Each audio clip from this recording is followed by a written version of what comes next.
Okay. So, good morning, everyone.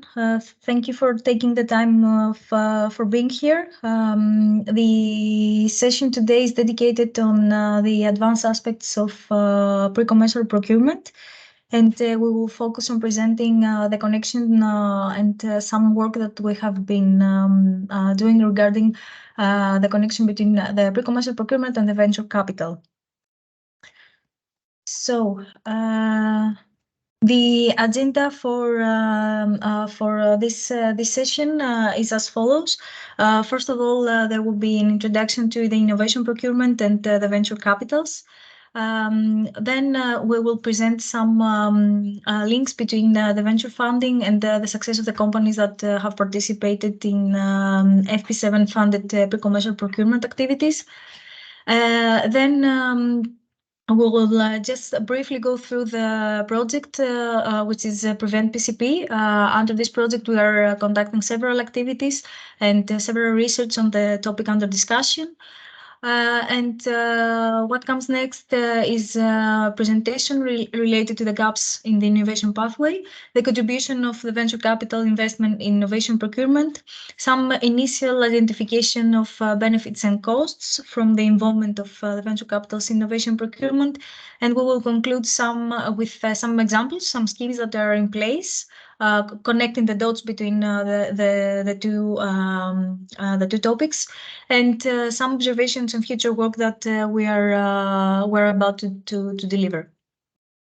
So first of all, let's focus on an introduction on what it is venture capital.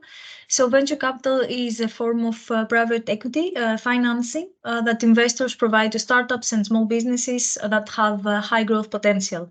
So the venture capitalists are individual or that can be individual or firms that invest money in early stage companies, requesting as an exchange an ownership stake. It can take various forms depending on the investment focus, the stage, the specific industry preferences that the venture capital firm has. So we have several types of venture capital financing. As you can see in the list here, we have corporate venture capital, private and public ones.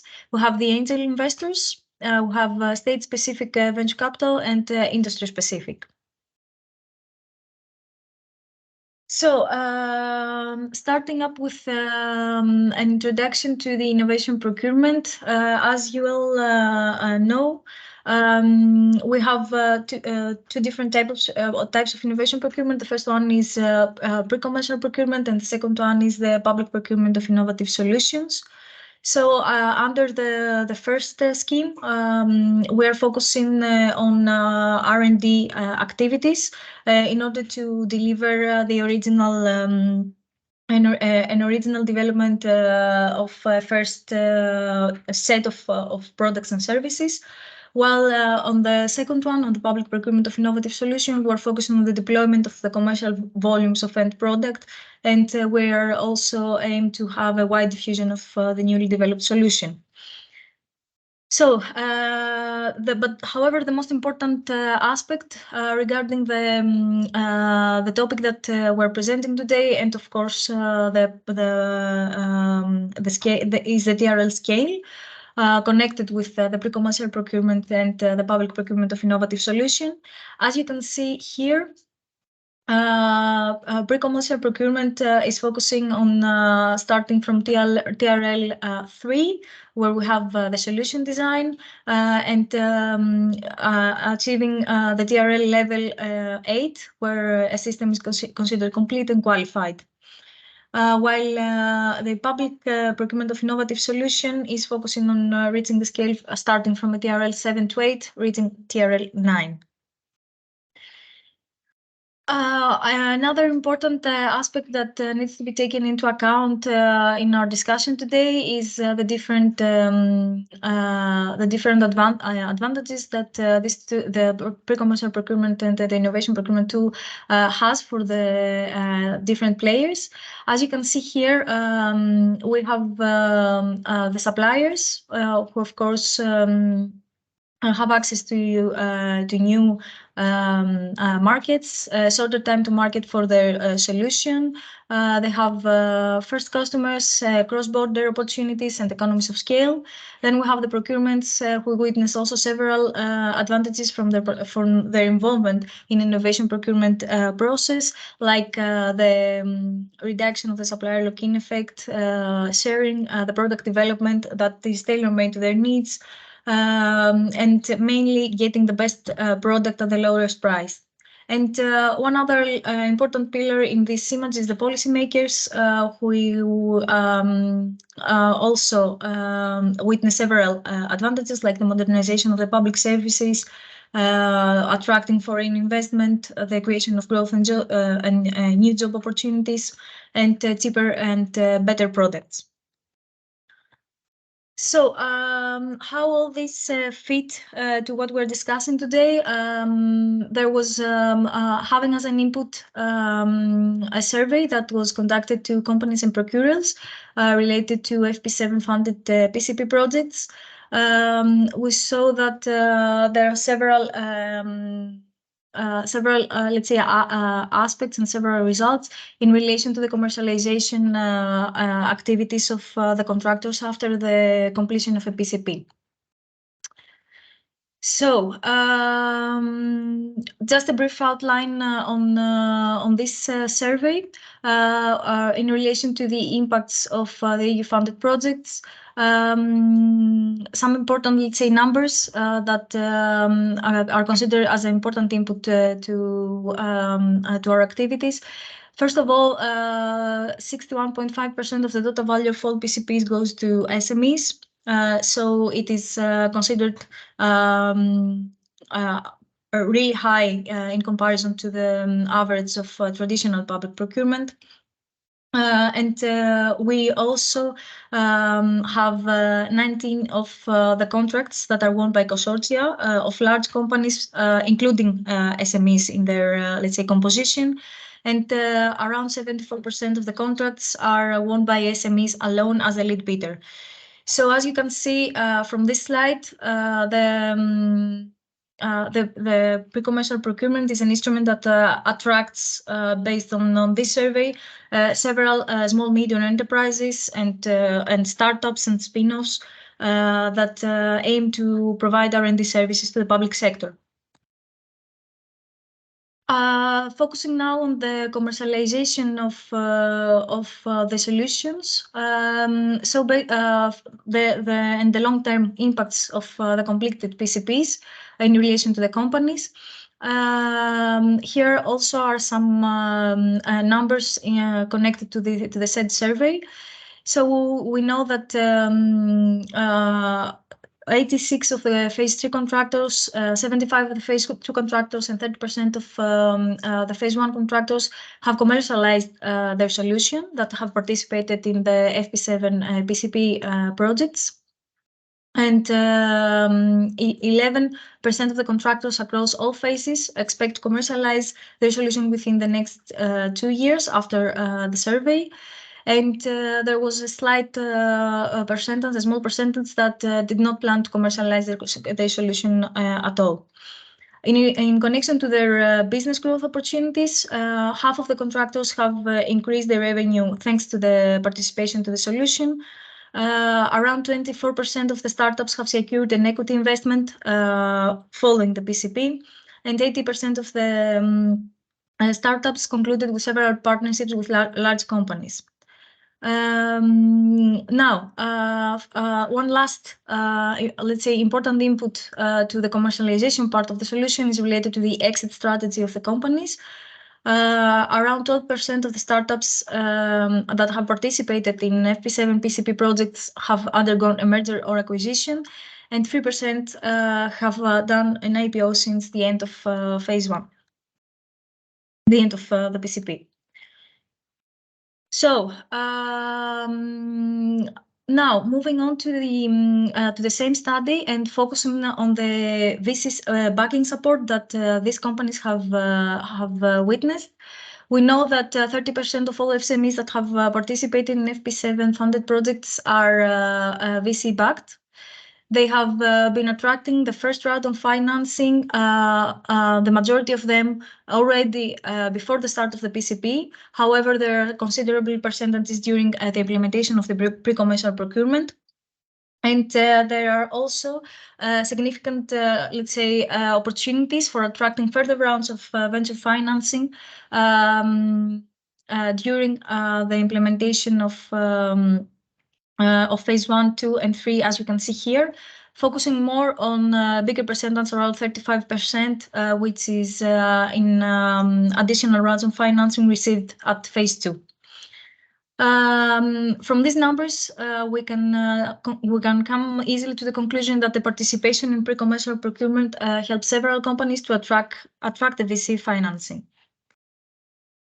And what are the success rates in that respect? So after receiving, let's say, this support from venture capital, and in comparison to all the contractors, including the large corporates, the companies that have received that are VC backed have a slight, let's say, advantage on the commercialization opportunities, as you can see in this slide. The biggest, let's say, comparison takes place when we're looking at the same, let's say, level of organizational structure, meaning the SMEs contractors that are VC backed and the ones that are not. So we see here that around 42% of the contractors that are VC backed when they start phase 2 have higher, let's say, success rates in winning the PCP contracts. However, we need to note that this percentage is also so that there is indication that there is a higher success rate for a company that is VC backed rather than one that is not. However, this is not a guarantee in order to win the PCP contracts or to successfully complete the process. So the important is to keep the important, let's say, outcome of this study is that the dual focus on developing a product that meets the customer requirements alongside the commercialization opportunities and the growing of the company are equally important. Now, regarding the success rate in growing their business, you can see here that around half of the VC-backed companies have already commercialized the solution and are making revenue of it. And in relation to the IPR protecting solutions, the numbers here show that only 41% of all IPRs are held by venture-funded SMEs versus 59% of all IPRs which are held by non-venture-funded SMEs. As you can see in the numbers here, the first indicator suggests that we have a higher growth rate of the VC-backed companies compared to the ones that are not supported by a venture capitalist during their participation in pre-commercial procurement. However, we don't have a direct link that can be observed between the IPR protection and the VC support. And moving on to more details regarding this, let's say, the platform that we're using at the moment in order to test our assumptions in relation to the introduction of the venture capitals in the process of a pre-commercial procurement. And this happens under the Prevent PCP project. This project is actually PCP currently at phase 2, having 4 contractors competing to each other in order to develop a solution that can enhance the security in of the transport operators. So the aim of the solution is to detect unattended items in public transport, identify and track the perpetrators, and include also a technology for supporting the crisis management system and the video management system. The important numbers here is the fact that the project includes 11 public buyers. So we have a good representation of public authorities that are interested actually in buying the solution. And also in terms of EU There are also a good geographical representation, having in total 8 different countries. So the main goal of the project is to improve the safety and the security in the public transportation and the public areas. And this will happen through a pre-commercial procurement. The current stage is, as mentioned previously, we have 4 contractors that are competing in phase 2. And at the end of this phase, they're expected to deliver their first working prototype. So, under this project, we wanted to explore the venture capital involvement from the supply side. In order to start our activities, the first, let's say, operations took place during the open market consultation of the project, where we specifically asked the participating companies their views and their feelings about receiving venture capital support. In this interaction with the market, we have a very good feedback, meaning that 30% of the companies were SMEs and 10% were startups and spin-offs.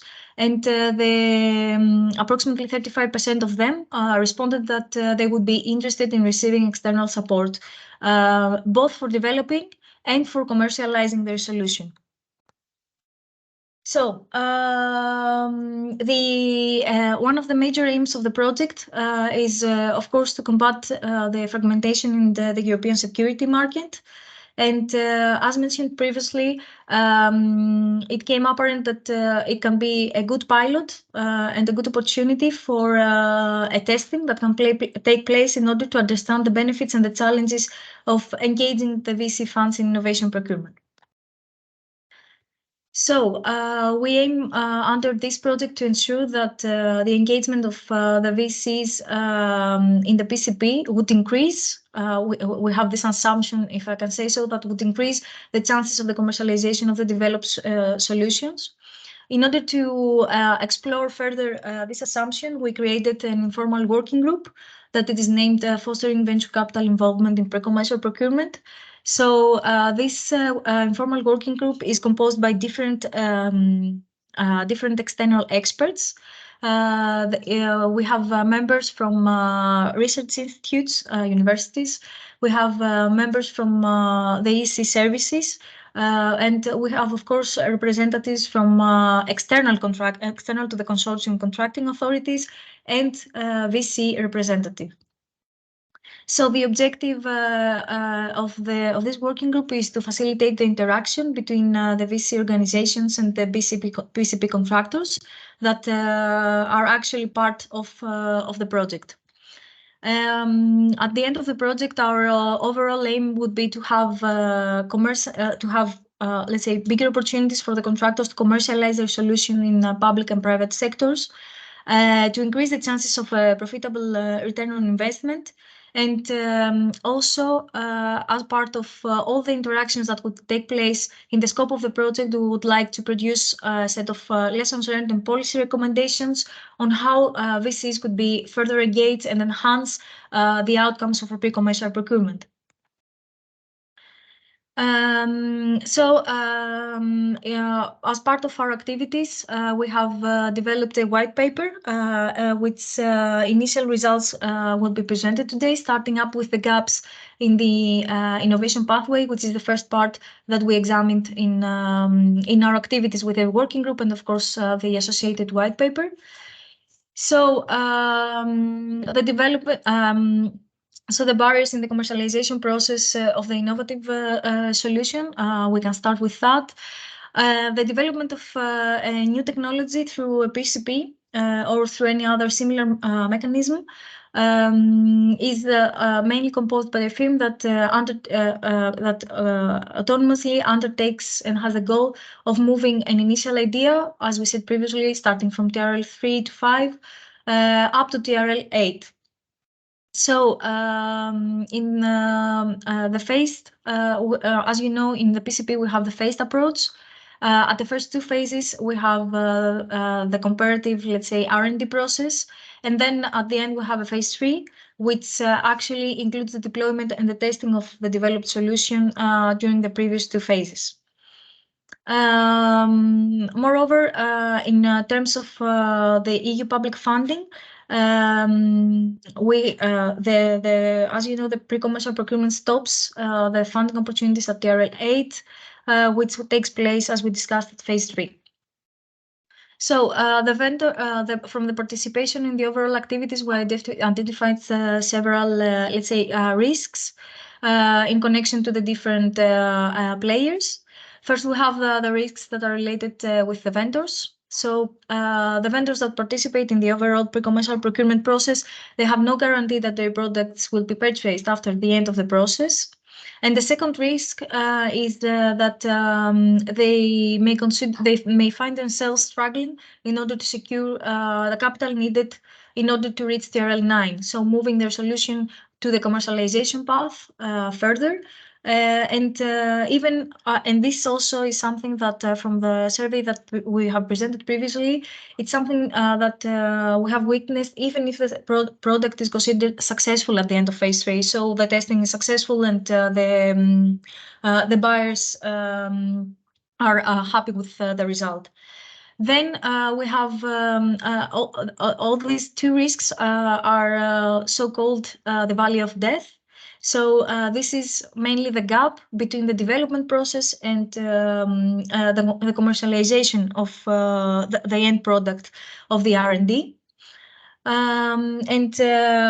Mainly we have also some additional risks for these activities that are connected with the IPR laws and the lack of visibility. So small firms often lose the IPRs of their solution. And in relation to the lack of visibility, we have two aspects here. The first one being that the innovative firm struggles to secure investment due to the lack of capital that they would like to have in order to further, let's say, proceed to the development and the commercialization of the solution. And the second part is connected with that purchasers may not be aware of the solution itself in terms of networking. So this will impact the vendor sales. So here, as you can see, based on all the risks that have been defined, we have a gap in the overall process, moving from TRL 8 to the TRL 9 and the commercial activities. So we have started to witness, let's say, observe all these approaches. We're starting up with comparing the US and the EU R&D procurement, which happens in both, let's say, places. Through this observation, we identified a common risk both in US and in the EU. So the risk is connected with the fact that firms that are successful in early tech development may lack product or service deployment. So in the US, what happens is that the success, the scheme that takes place in the US is connected with the fact that after the vendor has successfully completed phase 2, can proceed to phase 3 without competition. They can continue to have access to funds from the contracting authority, and the VC fund is allowed to be part of it at any phase. Our observation on the EU territory is kind of similar, meaning that the venture capital fund is allowed to be part of the overall process at any stage. And the difference between the US and the EU schemes in relation to the R&D procurement is connected with the fact that the competition is required for proceeding from after the completion of a PCP to a PPI. And this happens only with the exception of the innovation partnership procedure. So in relation to the response to all these considerations on addressing the gap in the technology development is it mainly happens by involving the venture capital funds, as we're discussing today. In this respect, on European level, and we know that the European Investment Fund plays an important role in order to provide, let's say, data access to it. Yeah, so what's the contribution of a VC investment in the overall innovation procurement? So we know that the two, let's say, schemes, the VC and the PCP, are working similarly. This means that the VC firms, the VC-backed firms, receive financing from a venture capital when they reach a specific milestone. For example, this can be the prototype development or when they acquire their first big customer. And the two parties renegotiate after each milestone their agreement, having new information on the table, and also evaluating the progress of the firm at that stage. When we come to the pre-commercial procurement approach, we have also this, if we can say, staged or phased approach, as you know. We have 3 phases, and access to each phase also depends on achieving specific milestones that are defined from the contract. In that sense, we came to the conclusion that a VC fund can use the phases of innovation procurement in order to adjust their investment in a company participating to it. So, as we discussed previously from the findings of our survey, we know that also we have higher growth rates of the VC-backed companies in a PCP compared to the ones that are not VC-backed. And the participation in PCP helps many companies to attract financing, and sometimes in multiple rounds. And the last important, let's say, aspect is the higher commercialization rates that they witness when a company, a PCP participating company, receives further external support. So moving on to the benefits and the costs of the VC involvement. So based on the observation that we had, we tried to list some benefits for the introduction of venture capital in the overall equation. So as you know, at the moment we have 2 parties involved in pre-commercial procurement, the contractors and the contracting authorities. And we try to analyze what would be the impact from the introduction of a new party to the equation. So, of course, this will bring several, let's say, benefits and costs, as will be presented now. So the internal benefits that we can list from all the overall interactions of the 3 parties is connected with the improved solution. So from the introduction of a VC to the overall activities, we know that we will enhance the service quality and we can reduce also the operating costs. There is also a possibility to have a combination of both quality improvement and cost reduction. Moreover, we will have further control in the innovation process. So the PCP offers the contracting authorities an enhanced control in the innovation process and provides the ability to halt an R&D process if it doesn't promise a return. And also another benefit from the overall activities and also connected to the joint procurement procedures that are facilitated by the pre-commercial procurement, addressing, let's say, a reduction in the costs of large-scale operations. So when we're moving on to the benefits related to the transactions between the parties, we know that the firms participating in a PCP gain various benefits, like increasing their sales, having some expansion opportunities by accessing new customer bases, There are also the employment creation, the formation of new firms, generation of IPRs, and of course the skill acquisition through innovative activities. Also, participation in the R&D enhance the firm's networking and integration to the innovative ecosystem. And the participating companies may also publish their results in trade and professional journals.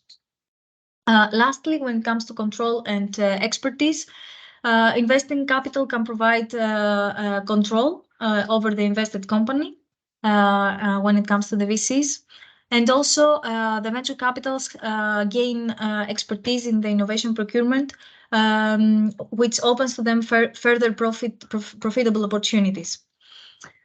Lastly, the VC firms investing in a PCP can gain access to innovative firms, providing them awareness of for new markets that are created through the pre-commercial procurement process. Now, moving on to the costs.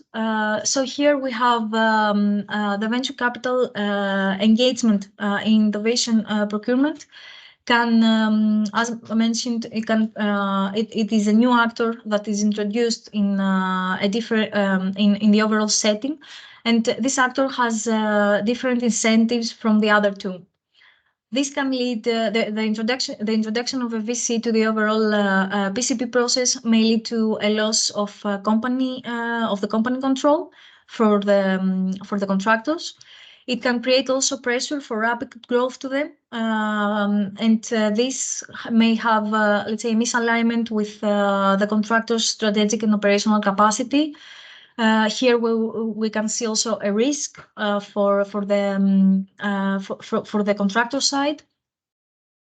And these challenges, of course, necessitate a delicate balance between the funding that needs to be provided and maintaining also the firm's strategic and operational alignment. When we are talking about the contracting authorities, we have, let's say, two types of risks and costs from the introduction of venture capitalists. We know that in terms of business, the VC control can challenge specific technology goals that the contracting authority has. And also, when we're talking about the policy parts, the broader projects with VC involvement risk policy, let's say priorities, can take place like the European autonomy. So when now the alignment, what we need to do here in order to avoid all these costs and risks that are listed is to mainly try to align the different partners.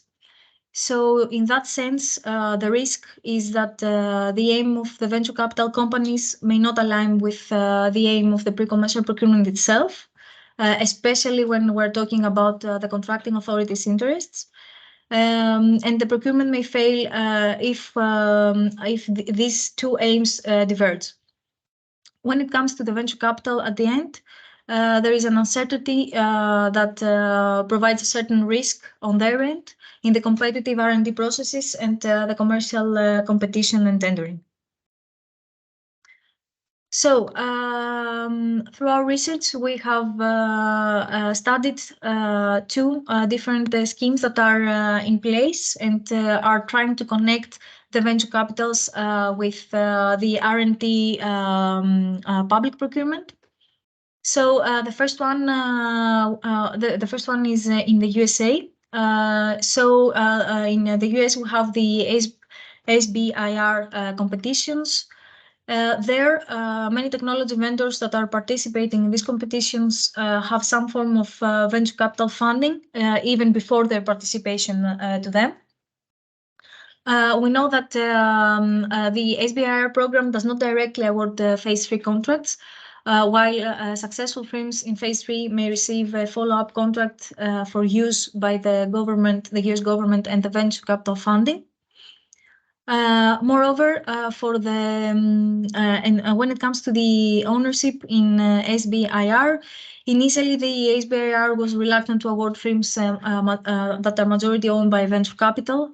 However, some departments now permit technology providers that have support from venture capital to apply to their programs. In terms of the rules that apply to this competition, we know that more than one venture capital firm can be owner of a technology vendor, and for the involvement of the VCs in the technology vendors, there are limited evidence on their participation in different phases. There are studies that are ongoing or procurement studies that are done in agencies or different procurement departments, and their conclusions vary about the VC investment and the involvement in the overall R&D opportunities and the effects that they have from their participation. The next, let's say, schema that is available and it takes place in Europe is from Poland. In Poland, they have a program that it is named the Green Deal Accelerator Program, and it is implemented by the research organization in CBR and the Polish in collaboration with the Polish Development Fund. The aim is of this program is to assist the commercialization of the green deal technologies that are developed by innovative companies. And this let's say, approach takes place only on a national level.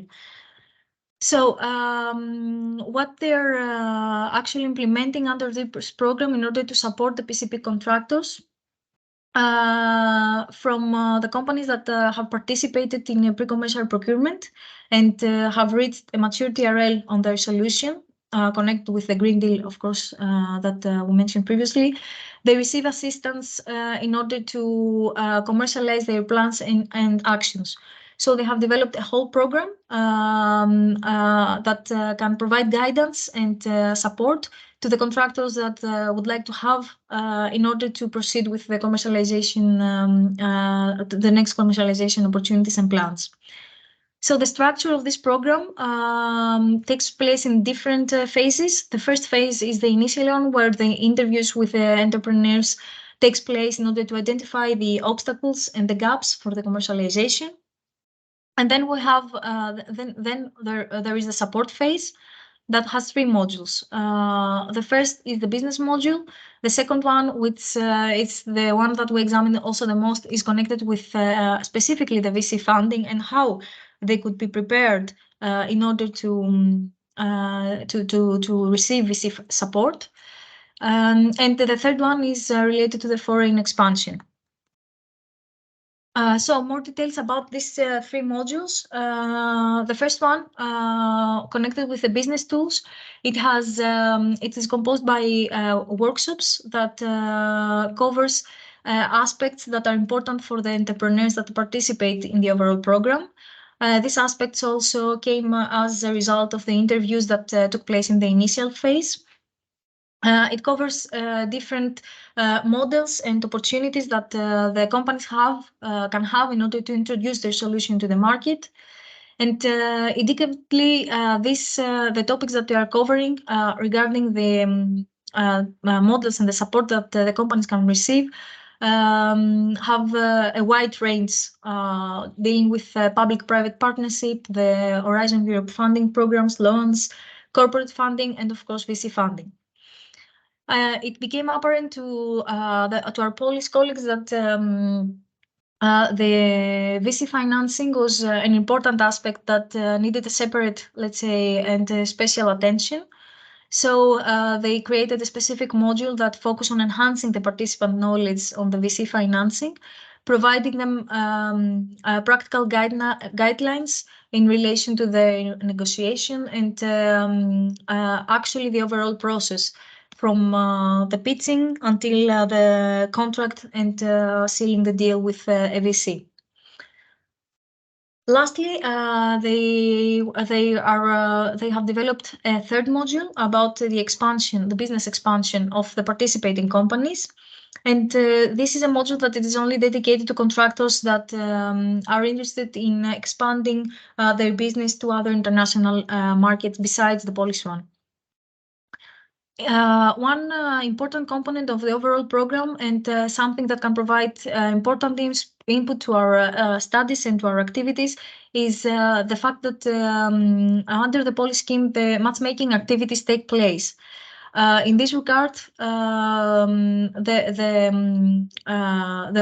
organizers of the program perform some matchmaking opportunities between the industry and the VC funds. They organize in that respect pitch days, like where the companies have the opportunity to actually pitch their presentation to different VC funds. And they're also organizing the reverse pitching days, as they call them, where the different VCs have the opportunity to present themselves to different companies and provide some insights on the opportunities that they can offer. So these matchmaking events can further, let's say, explore the opportunity for collaboration and for investment opportunities between the national VC funding and the contractors that have concluded, let's say, they have a mature solution at TRL 8 after their participation to a PCP.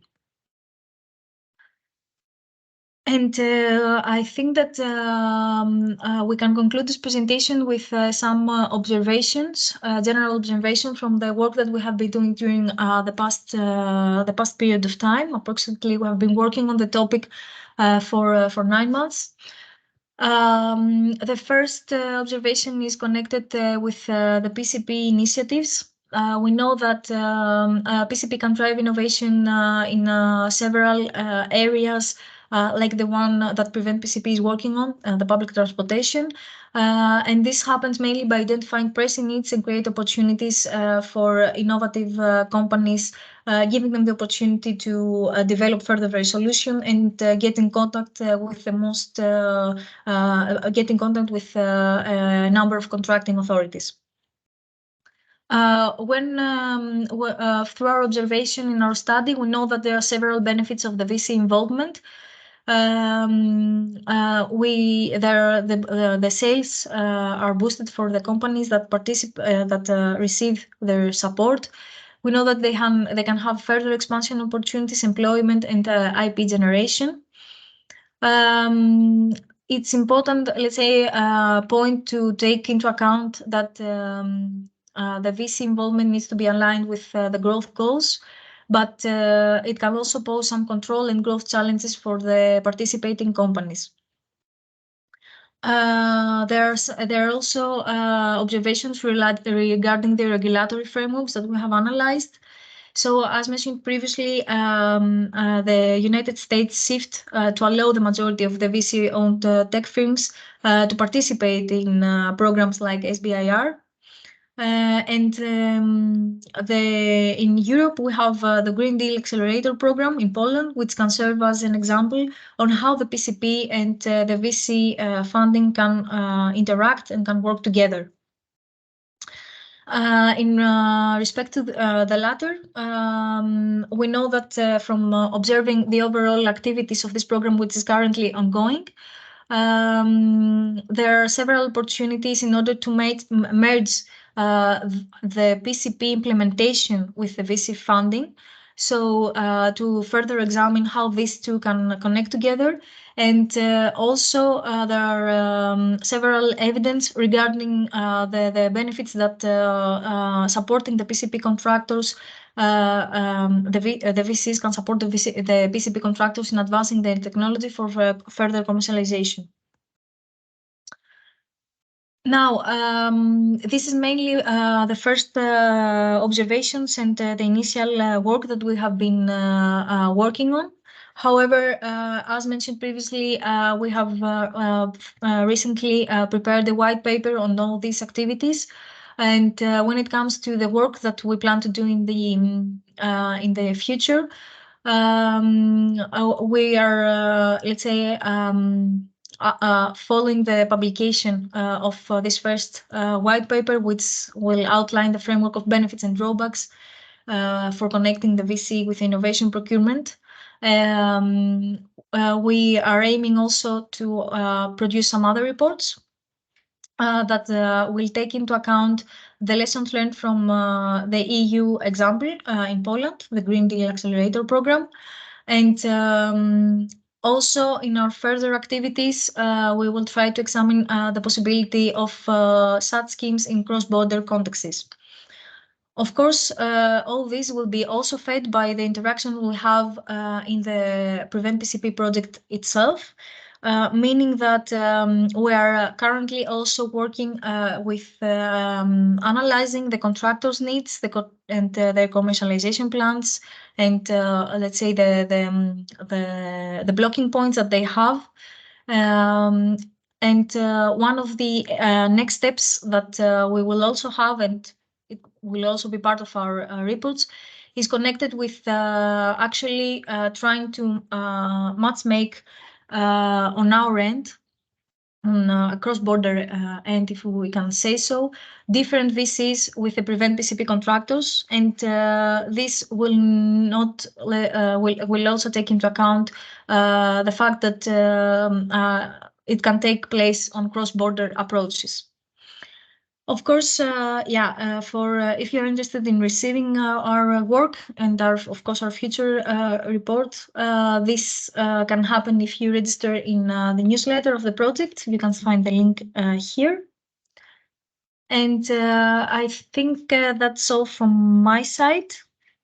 I would like to thank you for your attention. I don't know if you have any questions or comments.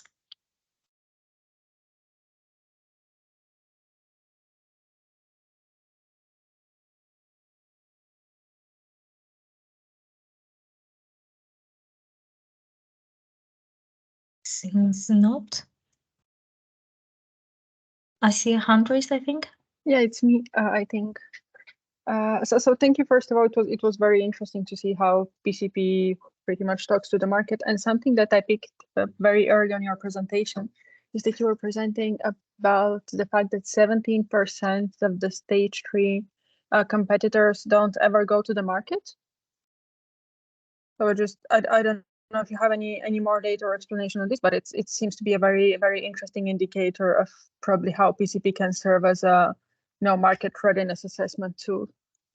And it's not something that I have necessarily been aware, because we probably don't often talk about those that don't go to the market. I think it's this slide, yes. Yeah. For the commercialization of solutions. So I was wondering if you have some more information or comments on that. This is the results of a survey, and is connected with only PCPs that have been concluded in under the FP7 funding program. I think that it would be nice also to examine further how all these numbers will evolve from the Horizon 2020 and Horizon Europe opportunities, because there are further, let's say, activities that have taken place during the past year, and I assume that these numbers may have evolved in that respect. Do you have an assumption in which direction would they have involved, or just saying that anyways a new assessment would be needed? I'm not sure, but maybe Anna or Stefan have further indications on that. I don't want to deviate the topic too much. I just find it very interesting. Thank you. Indeed, the results are extremely interesting. In order to have also a baseline on our end for the different assumptions that we're going to make. So having, let's say, these first indications, it is interesting in order to examine the commercialization opportunities, and also the introduction of what the introduction of the VCs can bring to the table, and how these numbers can change in that respect. So from our point of view, we try to see how we could enhance the commercialization opportunities of the contractors on the one end, and provide them also further opportunities and further support when they need.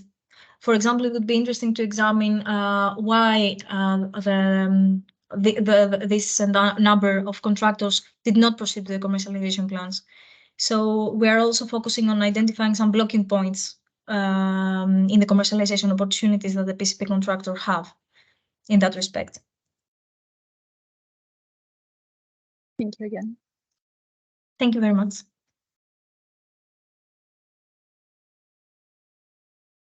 I don't know if there are any more questions.